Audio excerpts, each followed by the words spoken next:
গল্পের শুরুতে দেখা যায় আমাদের হিরোইন একটা ডেটিং রিয়ালিটি শো বা লাভ ভ্যারাইটি শো এর গেস্ট হিসেবে এসেছে। তার ডেট পার্টনার হলো একজন জাপানি ছেলে। এখন সমস্যা হলো দুজনের ভাষা আলাদা, তাই তাদের কানে একটা ইয়ারফোন লাগানো, আর এই ইয়ারফোনের মাধ্যমে আমাদের হিরো তাদের কথা ট্রান্সলেট বা অনুবাদ করে দিচ্ছে।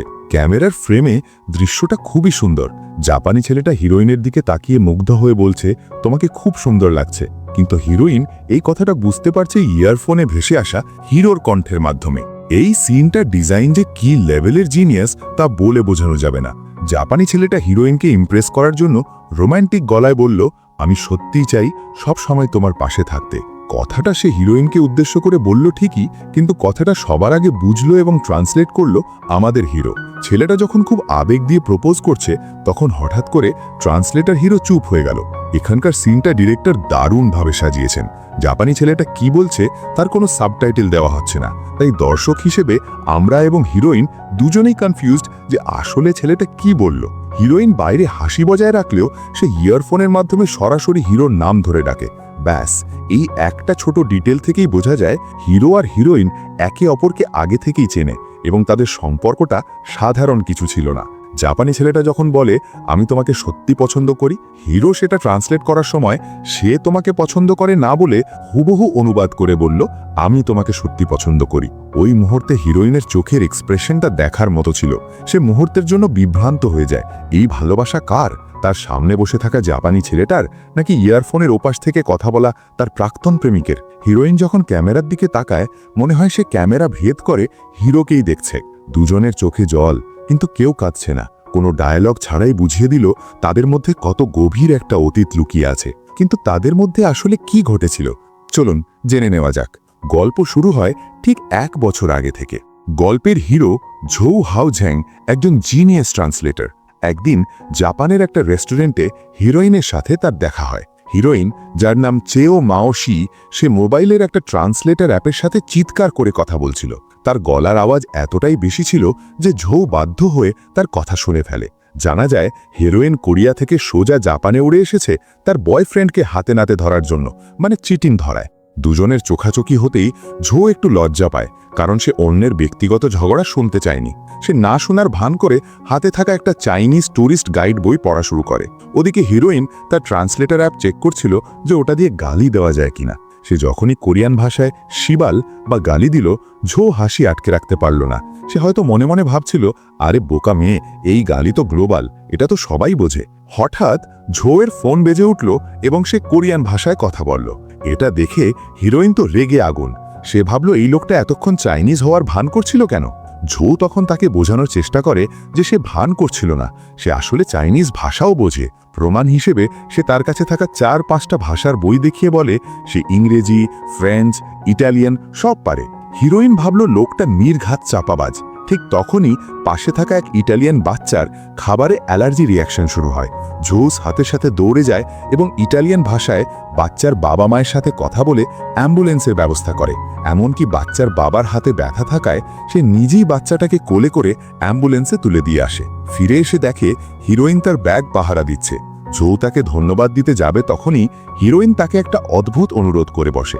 সে চায় ঝৌ যেন তার হয়ে ট্রান্সলেটরের কাজ করে দেয়, যাতে সে তার বয়ফ্রেন্ডের সাথে বোঝাপড়া করতে পারে।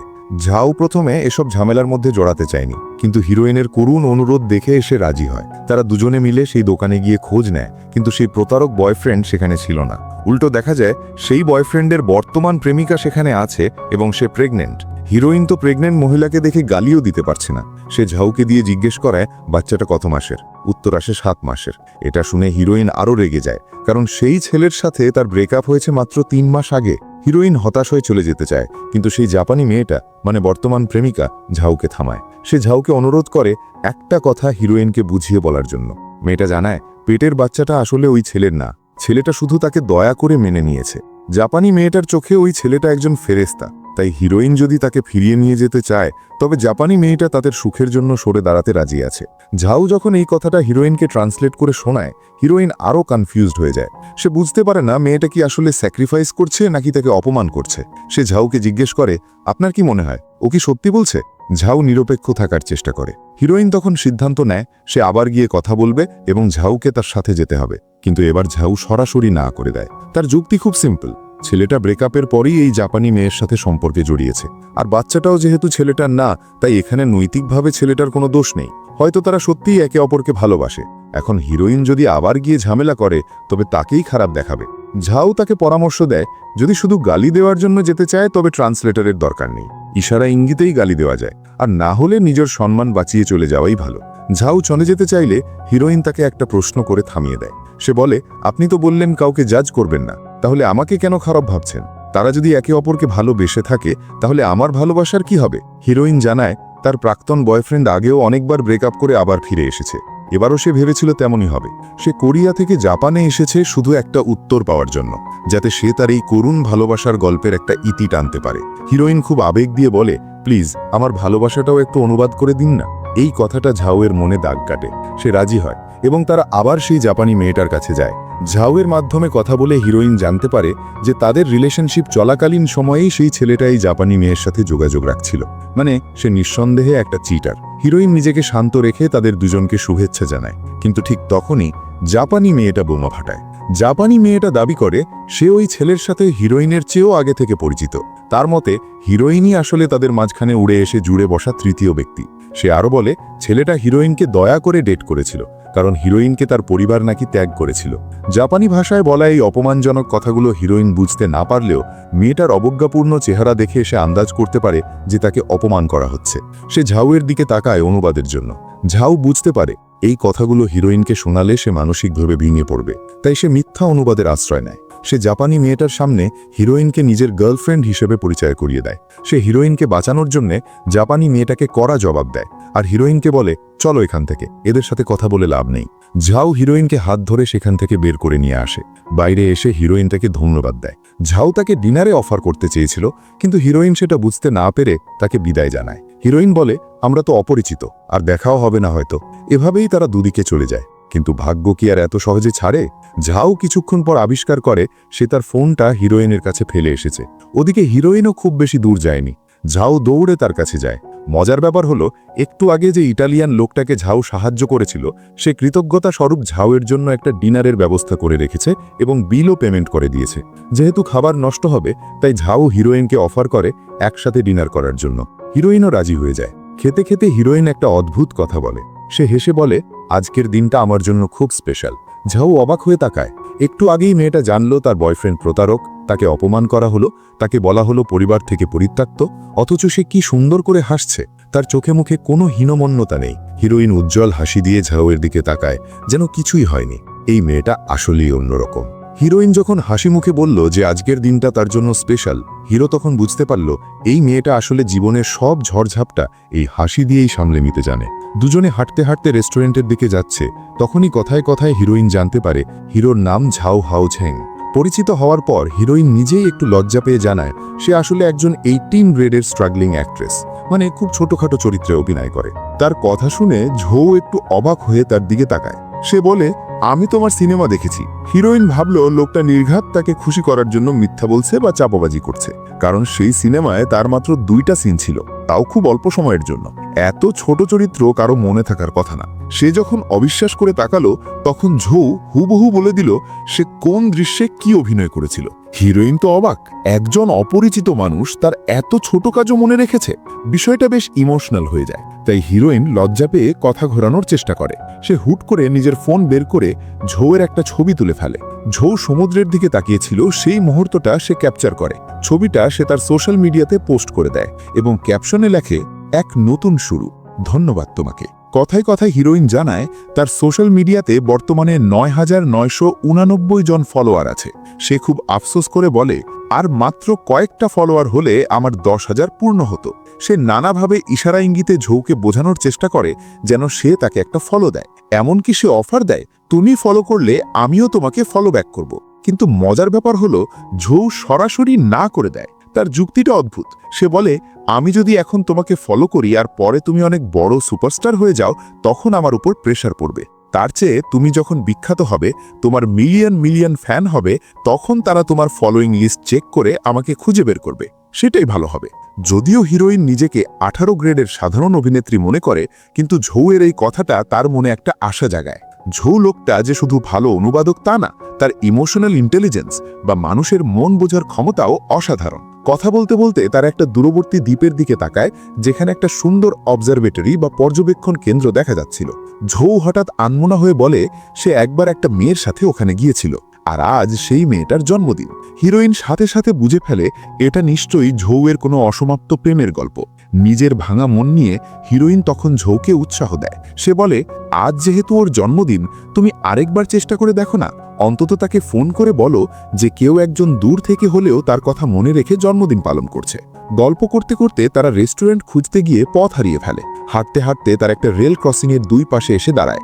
ঠিক সেই সময়ে সিগন্যাল পড়ে যায়। হিরোইন এক পাশে, ঝৌ অন্য পাশে। মাঝখান দিয়ে ট্রেন আসবে। হিরোইন চিৎকার করে বাজি ধরে, আমি যদি সঠিক রাস্তা খুঁজে বের করতে পারি তাহলে কিন্তু তোমাকে আমার অ্যাকাউন্টে ফলো দিতেই হবে। ঠিক সেই মুহূর্তেই ঝৌয়ের ফোন একটা কল আসে। সে ফোন রিসিভ করে জানতে পারে সেই মেয়েটি যার আজ জন্মদিন, সে আজ এখানেই আছে, এই শহরেই। ঝৌ দ্বিধায় করে যায়, সে কি করবে? হিরোইন দূর থেকে ঝৌয়ের মুখের এক্সপ্রেশন দেখে সব বুঝতে পারে। ট্রেন আসার শব্দ বেড়ে যাচ্ছে। তার মধ্যেই হিরোইন চিৎকার করে ঝৌকে বলে, আমার কথা ভেবো না, তুমি যাও। এবার অন্তত নিজের মনের কথা শোনার সাহস দেখাও। যাও, ওকে গিয়ে বলো। ট্রেনটা প্রচণ্ড শব্দ করে তাদের মাঝখান দিয়ে চলে যেতে থাকে। ট্রেনের জানালার ফাঁক দিয়ে হিরোইন দেখে ঝৌ তার দিকে তাকিয়ে একটা মিষ্টি হাসি দিল, যেন ধন্যবাদ জানাচ্ছে। ট্রেনের বগিগুলো চোখের সামনে দিয়ে দ্রুত সরে যাচ্ছে। হিরোইনের মনে তখন কি চলছিল কে জানে। হয়তো সেও চাইছিল কেউ তাকে বেছে নিক। কিন্তু যখন ট্রেনটা চলে গেল, ওপাশের রাস্তা একদম ফাঁকা। ঝৌ সেখানে নেই। সে সত্যিই চলে গেছে তার ভালোবাসার মানুষের কাছে। হিরোইন ফাঁকা রাস্তার দিকে তাকিয়ে ম্লান হাসল। একটা দীর্ঘশ্বাস ফেলে বলল, চলে গেল। ভিন দেশে দুজন অপরিচিত মানুষের এই অদ্ভুত সুন্দর গল্পের এখানেই সমাপ্তি। না তারা একসাথে ডিনার করতে পারল, না একে অপরের ফোন নাম্বার নিতে পারল। হিরোইন মনে মনে ভাবল, ইস, যাওয়ার আগে অন্তত একটা ফলো দিয়ে যেত। এরপর সিন শিফট হয়। কোরিয়ায় ফিরে আসার কিছুদিন পরই হিরোইনের ভাগ্য খুলে যায়। সে তার জীবনের প্রথম লিড রোল বা প্রধান চরিত্রে অভিনয় করার সুযোগ পায়। সিনেমার শুটিং শেষের দিকে। শেষ দৃশ্যটা ছিল একটা অ্যাকশন সিন, যেখানে তাকে তারে ঝুলে বা ওয়্যার সিন উপর থেকে নামতে হবে। শটটা খুব ভালো ছিল, ডিরেক্টর ওকেও বলে দিয়েছিলেন। কিন্তু ঠিক সেই সময়ে দুর্ঘটনা ঘটে। সেফটি ওয়্যার বা তার ছিঁড়ে হিরোইন অনেক উপর থেকে নিচে পড়ে। সে যখন মাটিতে লুটিয়ে পড়ছে, ঠিক তখনই ব্যাকগ্রাউন্ডে সিনেমার প্রয়োজনে আতশবাজি ফোটানো শুরু হয়। কি অদ্ভুত ট্র্যাজেডি! হিরোইন একবার ঝৌকে বলেছিল তার মতো ছোটখাটো অভিনেত্রীরা কখনো প্রিমিয়ার শোতে ভিআইপি সিটে বসে আতশবাজি দেখার সুযোগ পায় না। আর আজ যখন আতশবাজি ফুটছে, তখন সে মৃত্যুর কোলে ঢলে পড়ছে। তার মনে হলো এটাই হয়তো তার জীবনের শেষ মুহূর্ত। কিন্তু গল্প এখানেই শেষ না। হিরোইন ভাবতেও পারেনি তার জন্য কি অপেক্ষা করছে। সে যখন চোখ খুলল, তখন ক্যালেন্ডারের পাতায় 6 মাস পার হয়ে গেছে। সে দীর্ঘ 6 মাস কোমায় ছিল। জ্ঞান ফেরার পর সে জানতে পারে যে সিনেমাটার শুটিং করতে গিয়ে সে আহত হয়েছিল, সেটা রিলিজ হয়ে সুপারহিট হয়েছে। সে এখন আর সাধারণ কেউ নয়, সে এখন গ্লোবাল সুপারস্টার। হাসপাতালের বেডরুম ভর্তি ফ্যানদের পাঠানো উপহারে পুরো বিশ্ব তার জ্ঞান ফেরার অপেক্ষায় ছিল। আজ তার সুস্থ হওয়া উপলক্ষে সবাই উৎসব করছে। এসবের মাঝে হিরোইন তার ফোনটা হাতে নেয়। তার হঠাৎ মনে পড়ে সেই 6 মাস আগের কথা। জাপানে থাকাকালীন সে যে ছবিটা পোস্ট করেছিল, ঝৌয়ের সেই সমুদ্র দেখার ছবিটা। সে ভেবেছিল ওটা হয়তো সাধারণ পোস্টের মতোই হারিয়ে গেছে। কিন্তু সে অবাক হয়ে দেখে ওই একটা পোস্টে এখন 1 মিলিয়নের উপর লাইক আছে। আর কমেন্ট বক্সে হাজার হাজার মানুষ তার সুস্থতা কামনা করছে। আর সেই পোস্টের নিচে একটা নোটিফিকেশন জ্বলজ্বল করছে। তার ফলোয়ার লিস্টে একটা বিশেষ নাম। হ্যাঁ, ঝৌ তাকে খুঁজে বের করেছে, ঝৌ তাকে ফলো করেছে। হিরোইনের জীবনটা আসলেই সেই ক্যাপশনের মতোই হয়ে গেল, এক নতুন শুরু। সে যেটা চেয়েছিল, সৃষ্টিকর্তা তাকে সেটা দ্বিগুণ ফিরিয়ে দিয়েছেন। তো বন্ধুরা, এই ছিল আজকের গল্প। সত্যি বলতে কি, এই মুভিটা বা ড্রামাটা দেখার পর আমি কিছুক্ষণ চুপ করেছিলাম।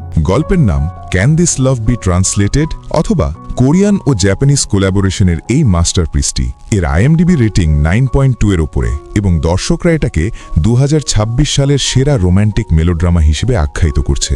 মুভিটা আমাদের একটা খুব গভীর সত্য শেখায়। জীবনটা আসলে অনুবাদের মতো।